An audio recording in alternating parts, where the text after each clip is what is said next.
All right, welcome back to VIBE EDU. Happy summer. It's great to see everyone. Mitch, especially since he was in a faraway place, a beautiful place, one that Kim is very jealous of, which is Hawaii. So, Mitch, welcome back. It's great to see you. Thanks. Glad to be home. I was going to say, you don't look any more tan, but that's probably because you live in California and you're always in the sun.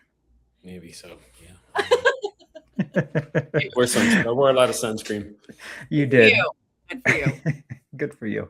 That's the safe choice there. All right. So we had in a VIBE EDU mailbag last week talking about our wonderful event coming up. We have a series that we're going to be talking through called Creating Your School Reputation. However, we're going to slide in also a special episode where we're going to give you the ins and outs for those who are attending VIBE EDU, where it's myself and Kim talking through all the logistics, because that event is coming up very, very soon. I can't believe it. But if you look at your calendars, we're only a few weeks away, and then all four of us will be in the same space. So I need you to temper your excitement because it's going to be absolutely awesome. So with that, we're going to talk about creating your school reputation. First episode, specifically on building your narrative. And I guarantee that within this 15 minutes, so we'll at least get one TG Very rant. So buckle up. So who wants to start the conversation as far as building your narrative in regards to either a school campus or a district? TJ does. Yeah, let's let TJ. It's been on his mind. He might have been writing about it. Stewing. Yeah, I might have been thinking about it. I would call it controlling the narrative, and even in that same vein, controlling our own narrative in our minds and some of the thoughts we sometimes have that maybe we should keep to ourselves. And so there's already in a lot of places a bad narrative about public education, that the schools are not doing their job or that they're dangerous, and a lot of these things couldn't be further from the truth. There's so many beautiful things that happen in schools with young people and with teachers and educators and school leaders. And so part of the controlling the narrative is taking it back. And instead of when somebody says in your cul-de-sac, just as one example, like, hey, how was school today? We typically want to say the one crazy, weird thing that happened when there were 900 other examples of fantastic things that occurred. And so the first part about taking back the narrative for me, and I've said this often, is that we should share the wonderful things as often as possible, the small moments, if you will, that make up the vibe of your school, and then you have a better narrative in the community. And we're going to get into more of that. I don't know that was a rant, but it was certainly kind of my thoughts when I think about how we tell our story and the narrative that gets created about our schools. And that leads to the reputation that we have about what we do and what people think about our school, our community. You were setting the stage, TJ. It was perfect. I was thinking, like, if you are telling yourself all the time, just, gosh, all these terrible things are going on around the world, or you're like flooded with the negativity, and your conversations at home are like that, and with friends are like that, like you tend to be more negative. And then that's just how you go throughout your life. And then everything around you kind of spills out that negativity. And I was thinking, I love at least starting conversations with something positive. I mean, even just last night, we were at a Rangers game out here in Texas. And, I was with a couple of friends, and they're in two different areas in Texas, about an hour away, each of them from each other. And we're all kind of talking about schools and our kids and how it's going. And the first thing I say all the time is my kid has had a lovely experience through elementary school, throughout middle school. He has had a lovely experience, and he is doing incredible. Like, that's it. That's how I start it every single time. And the conversation can kind of, weave and bob in and out of other things. But I think starting a conversation with something positive, we can intentionally do that to control the narrative. Oh, boys. Oh, boys. I'm just giving wait time for Mitch. I see the wheels turning. Yep. I'm just thinking about it as a, as a school leader, seeing your school as a business leader, like any of us that have our own small businesses that we run, you're conscious or try to be conscious of the narrative that's out there about you and your offerings and your product and the work, the things you do. And if we would approach schools, and I don't mean this in a monetary sense, but like this is a business. And if it was, what narrative would I be sharing and conscious of, and how much time and effort would I put into that public persona? Because as a business, you have to be thinking about that. Any business owner, right? I mean, your bad reputation, your business goes under.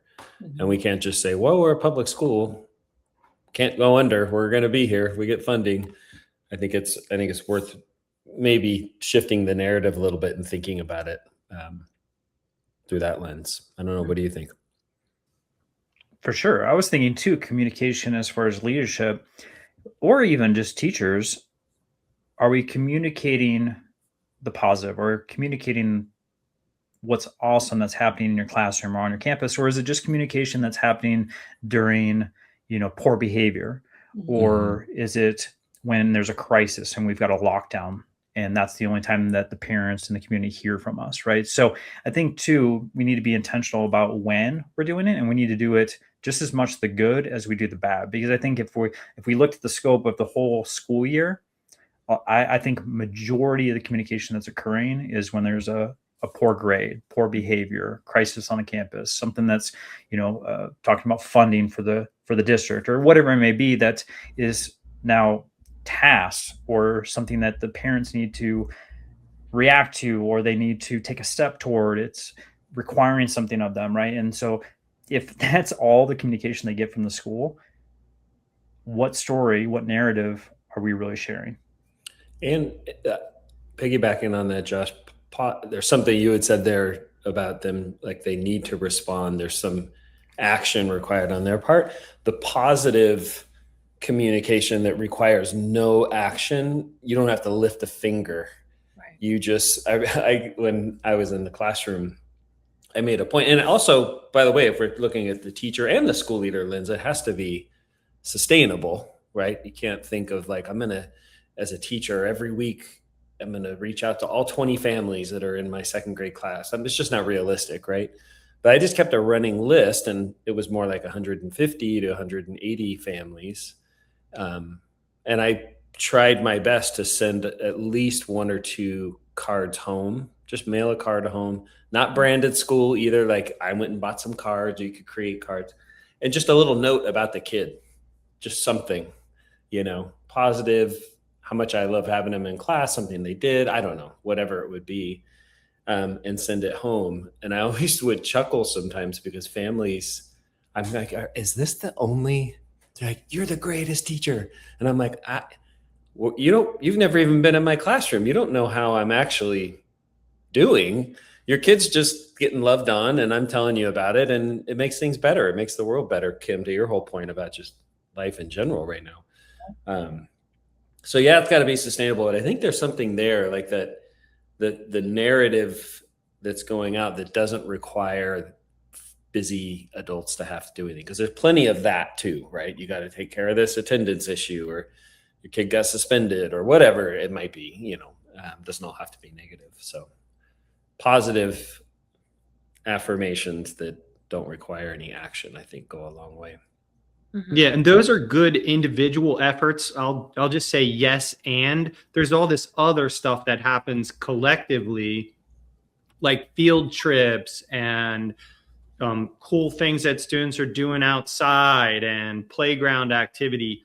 And parents love to see pictures of their kids. Yeah. And you typically have the waiver signed already. So Right. some mechanism that works for your school, it might be a newsletter. I think we've talked about this before. It might not be. It could be another platform of sorts where parents can go to see the cool stuff that's happening and the joy on the faces of the people who are working and learning in these spaces. I think is just fun. I was actually thinking, Kim, when you were talking, like when we describe in our head what our day is like, there's a lot of things that we just take for granted. Like for a portion of my workday, Mm-hmm. I facilitate young people playing outside. Mm-hmm. And I get to see how fun that is Mm-hmm. while I'm getting paid. Mm-hmm. Like, and Yeah, that was instead part we of your might say recent. recess duty. And I know it's a duty. I know that that's Right. a thing. And sometimes that puts pressure on planning time and other things, but it's also really a joyful space, isn't it? Most of the time. And a Didn't you? way we Yeah, can enjoy ourselves. I Mm-hmm. remember that being like the duty, whether it was like as a high school teacher,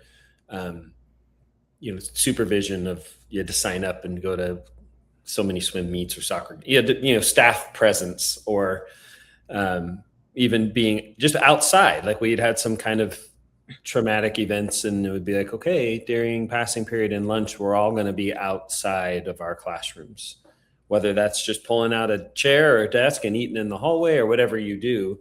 Anytime you find yourself pulled out of planning or grading or stuff you feel like you need to do and you're just around kids to be around kids, you're always like, oh, this is so fun. Mm-hmm. This is just fun, fills your cup. But And TJ, it's, go ahead. Sorry, TJ, the way you worded it, right? I get to facilitate instead of I have this duty where I need to, right? Like I get to, like Mitch, you were saying, I get to hang out with kids. I get to hang out with kids. That's what I get to do. They're paying me to hang out with kids.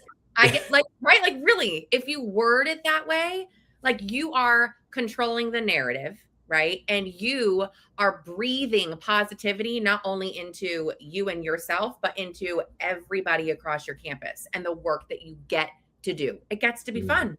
It gets to be fun. Like you get to control that. I used to tell my parents all the time, they were like, you seem so happy. I'm like, I got to be honest. Like, I can't believe most days that I'm getting paid to do what I do. Right. Because when you have that narrative, even within a classroom with the kids, like then that starts to become fun. Not easy by all means. It's a total grind and beat you down. But if you are just having fun most of the time, I mean, how many people can say that about work? And I get 2 weeks off at Christmas and I get my Thanksgiving break and I had summer break, and I tell parents, I'm like, not saying it's easy, but most days I'm kind of like, wow, I'm getting paid to do this. Mm-hmm. It's not kind of a win-win. And as a leader too, I get to lead all these incredible people and look at this community that we get to be a part of, right? Like, again, I think it is in the phrasing and the wording. It does something different in your brain. And then again, you get to control that positive narrative that we all want. Yeah, but that positive narrative and that mindset is important because a lot of times we have a message, but the actions don't match the message. And I think that's what people see through, and it's hollow. And that's when people start to shift it and talk about what's truly happening. And I think it's also I'm just going to throw it out there. We have to, not just for the branding or the marketing or the narrative of the school, but to recognize that a lot of times parents can be like really negative, An example, like my wife, the 80-20 rule, right? Like 20% of the people are going to do 80% of the work most of the time. And then when you look at volunteers for a school or a classroom, it like couldn't be truer. And some of that's just, economics of time. And like my wife we're fortunate enough that she's home with the kids full time. So she can volunteer, she can chaperone field trips, but sometimes it's like, hey, I just need somebody. I'm doing all the food for the whole Waldorf thing that my kids, they did lots of field trips, lots of stuff, lots of parent involvement. And my wife's always like front and center. And she was doing all the food for a 3-day, 2-night field trip, like into the wilderness. They were going to a national park, the whole bit. all of it, cooking for like 40 people because chef everything, one person. And she just realized the day before, like, hey, we could use some more paper plates, like, and she just threw it out to the parent community. And guess who replied and said that Joel will bring plates? One of the other chaperones who was literally going on the trip, and so they went, and it's like, and that's not the negative part. Then this whole text chain that I try my best not to be on these group text chains. Somehow, because the kids now, this is my youngest, and they're going into middle school, but it's a K-8, right? So it's all the same class, same sequence. And they were on this trip, and there was some parent got wind that one kid had brought their phone, and a lot of kids, like my kid doesn't have a phone yet, and the blah, blah. So it's kind of a mixed bag with this school community that a 13-year-old may not have a phone. And you should have heard the ranting on this text chain from all the parents who weren't on the field trip, just bashing. And I almost was like, there's just the negativity. I was like, you guys, can anybody just first say thanks to the teacher and all the parents who are there with your kid? And a lot of it's like for my wife, she's like momming the kids because a lot of them are like super homesick. They've never done things like this. And it's a big part of that job too. And so I think there's something to be said about being positive to counteract some of the negativeness that a parent might be feeling. So hopefully that's not the case at most schools, but it just struck me on this last trip. I was like, oh my gosh, it's happening. You know, I think as a society that might be recurring. So we're trying to combat that, which is part of this series. And before we wrap this one up, I want to throw it to Kim real quick because we are running out of time and VIBE EDU is approaching. So if people are interested, is there any updates or do you want to direct them somewhere? I know. I was just trying to think. I mean, I had multiple meetings today. I got to tell you, it is going to be gorgeous. Like that's the first thing. That's the first update. It is regal. Like gives you chills. Just get ready. That's what I'm most excited about. The decorations. Yeah. Can't wait. No, I think also the conference guide. The conference guide is up. And it is on the website. So you can go ahead. You don't even need a ticket to even do some like digging and sneak peeking. If you went to teachinginsideout.com/vibe-edu, you will see the conference guide. You can see all of our speakers, all of our sessions, all of our sponsors. The information is on there. All the details. It's just, I know that's what you're excited about. You're excited about seeing each other and speaking. And so that's it. That's the latest and the greatest. Awesome. Well, we'll make sure that link is in the show notes as always. If you need anything, if you have any questions about the event or you have a mailbag question, whatever it is, all of our websites are there. You can get in contact with us by clicking the link. And of course, we're going to continue this series. And just to reiterate, it's creating your school reputation. Today was controlling your narrative. And then next week, we're going to post the social media presence, which is a very interesting topic. Can't wait to get into that. And I hope everyone is relaxing, resting, and getting ready for the brand new school year. And we will see you, hopefully, at VIBE EDU.